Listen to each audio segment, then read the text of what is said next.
Nodir Archa kanalini kuzatib boruvchilar hammaga assalomu alaykum. YouTube kanalimizga xush kelibsizlar. Xo'p, bugun ko'plab bo'layotgan savollarni biriga javob beramiz. Qanaqa savol desanglar, birinchi savol, landshaftimga qancha pul ketadi? Va ikkinchi savol, landshaft qilgan landshaftim qancha vaqt yashab beradi?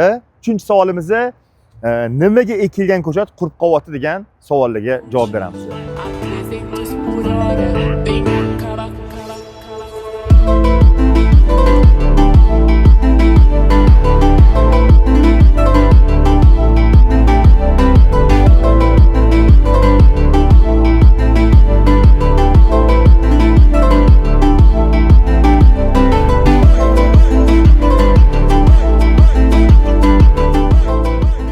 Xo'p, birinchi savol keladigan bo'lsa, landshaftimga qancha pul ketadi? Xo'p, ishini ustasi bo'ladi-yu, yaxshi ko'rgan ustalar bo'ladi-yu, qo'yib yubormani, men o'zim qilaman deydigan bo'ladi. Xuddi shunaqa. Bizani ham olib borib ko'cha hovlilarni qo'yib yuboringlar, landshaft qilishga qo'yib beringlar, biz o'zimiz shunaqa qilib beramiz, g'ajib yuboramiz. Mana rost manasiga usta qachon mazza qiladi? Qachonki o'zi kayf qilib ishlaganda mazza qiladi. Qani kayf qilib ishlash qanaqa bo'ladi? Masalan, hovliga olib kirganingizda tushadigan, masalan, ko'chat xonadonga tushadigan ko'chatlarni o'zingizlar bilasizlar-ku, mana biz landshaftchi bo'lsak, qayerga qanaqa ko'chat qo'yilishini biz bilamiz. Ana shu ko'chatlarni joy-joyiga qo'yib berganda, biz ana shunaqa joylarda mazza qilamiz.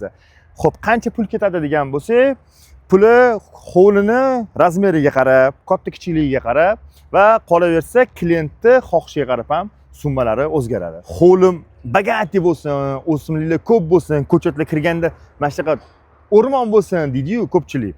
Xo'p, hovlilarning razmeriga qarab har xil ko'chatlar ekib beramiz. Masalan, kichkina xonadonlarga kichikroq razmerdagi ko'chatlarni ekamiz. Katta xonadonlarga katta mahsulot ekamiz. Sababi katta xonadonda kichkina narsa yutib yuboradi, yo'q bo'lib qoladi. Masalan, mana shu ko'rinib turgan klyon katta hovliga ekib qo'ysangiz, bu ani cho'p tiqib qo'yganga o'xshab ko'rinib qoladi, shunaqa vid berib qoladi. Mana shunaqa joylarini, yuanslarini biz bilamiz. Shuncha aytamiz, bizga qo'yib bersanglar, xudo xolisa, hovlining razmeriga qarab o'zimiz chiroyli qilib landshaft qilib bera olamiz.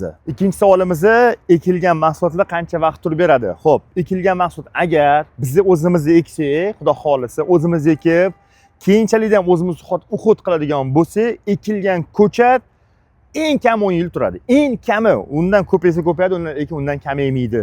Sababi biz qanaqa qilib ekish, qanaqa uxut qilish hammasini 20 yil mobaynida tajribamizga kelib chiqqan holda o'rganganmiz. Ana shuning uchun qanday ko'chat olsangiz, masalan, shu klyonni biz bilamiz, klyon tikka quyoshga yo'q, tikka quyoshdan asrash kerak. Misol, gartenziya quyoshga yo'q, yo bo'lmasa magnoliya, bitta oddiy magnoliyani olsak, magnoliya salqinga yo'q, faqat quyosh tushishi kerak. Mana shunaqa yuvanslarni biz bilamiz. O'zimiz uxut qilsak, agar o'zimizga topshirsanglar, biz xudo xolasa eng kami 10 yildan u yog'i 25 yilgacha bemalol ekilgan ko'chatlarimiz turib beradi. Uchinchi savolimiz, ko'chatlar nega qurib qoladi?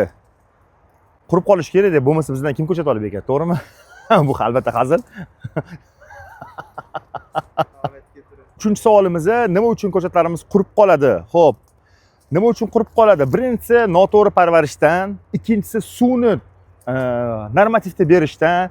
Misol, ionomuz suvni yaxshi ko'rsa, iliksi suvni ko'tarmaydi. Misol, fatina suvni yaxshi ko'rsa, Goluboyil kiparisi suvni ko'tarmaydi. Ana shunaqa paytda hammasiga bir xillikda, baravarlikda suv qo'ysanglar, buni suv chanqagan yaxshi bo'lib turadi, suvni ko'tara olmaydigani sekin sarg'ayib qurib boraveradi. Shuning uchun birinchi bo'lib men ko'proq uxutga vnimaniyani qaratishni xohlardim, hammaga aytardim va birinchi ekilgandan keyin uxutini yaxshi tushunadigan odamga berishlarini tavsiya berardim. Chunki hamma ko'chatimiz har xil jarayonda suv ichadi.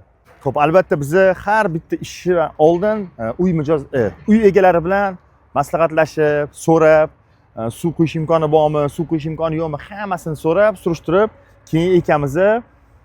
Agar uy egalari bizga topshirsa, misol suvdan muammo yo'q, hech nimadan muammo yo'q deb bizga agar topshirsa, biz o'zimiz bilib, qarab, chiroyli qilib ekib, uxutlarni qilib, keyinchalik ham uxutlarni qilib, uylarni ko'rkam va fayzli bo'lishiga xudo xolisa o'z hissamizni qo'sha olamiz. O'zbekiston sharoitida landshaftlar qayoqqa qarab ketyapti? Albatta Yevropaga qarab ketyapti. Sababi hamma mahsulotlar Yevropadan keltirilyapti, Rossiyadan keltirilyapti. Mana shu yoqqa qarab ketyapmiz. Ulardagi go'zallik ham xudo xolisa ona vatanimiz O'zbekistonga kirib kelyapti. Mana qaranglar qanaqa chiroyliga baribir. Xo'p, buni o'zimizda yetishtira olmaymiz. Sababi bular bizning iqlimimiz bularni bu darajaga olib kelishga qo'ymaydi. Qanday qo'ymaydi? Masalan, qanday tushuntirib bersam bo'ladi? Misol, magnoliyani oladigan bo'lsak, magnoliya kesilgandan keyin 2 oy bir xil temperaturada turishi kerak. Xudo xolisa buni o'zimiz yetishtirishni o'rganamiz-ku, lekin qolgan mahsulotlarni yetishtirishga qiynalamiz. Hozirgi paytda O'zbekistonga juda ham ko'p Yevropa davlatlaridan mahsulotlar kirib kelyapti. Bu hammasi olib kirayotgan odamlarning tajribasi, hammada opit oshib boryapti. Xudo xolisa shu ketishimiz bo'lsa, 10 yilda Yevropa bizdan o'rin oladigan bo'ladi. Xudo xolisa bizni Yevropadan o'tib, Yevropa keyin kelib bizdan o'ziga olib ketadigan bo'ladi. Xudo xolisa mana qaranglar qanaqa chiroyli go'zallik kelyapti. Bu o'sish Xudo xolisa shu davom etsa 10 yilda biza butun dunyoda birinchi o'ringa chiqamiz Xudo xolisa. Bizlarning ham rejalarimiz Xudo xolisa oldinda va juda katta. Mana kunlar issiq bo'lishiga qaramasdan ko'rasizlar, mahsulotlarni to'ldirganmiz Xudo xolisa. Oldinlari yoz payti mahsulotlar kam bo'lib qolardi. Hozirgi kunda assortimentlarimiz mana to'lib, kengayish arafasidamiz Xudo xolisa. Kengayamiz ham. To'chilarni ham ko'paytiramiz Xudo xolisa. Kim uyiga uzoqlik qotgan bo'lsa, harakat qilamiz shu mijozlarimizga yaqinroq borib do'konlar qurishga Xudo xolisa. Bizlarni kuzatishda davom eting. Xudo xolisa bundan qiziqarli ma'lumotlarni Nodir Archa YouTube kanalimizga joylab boramiz. Rahmat.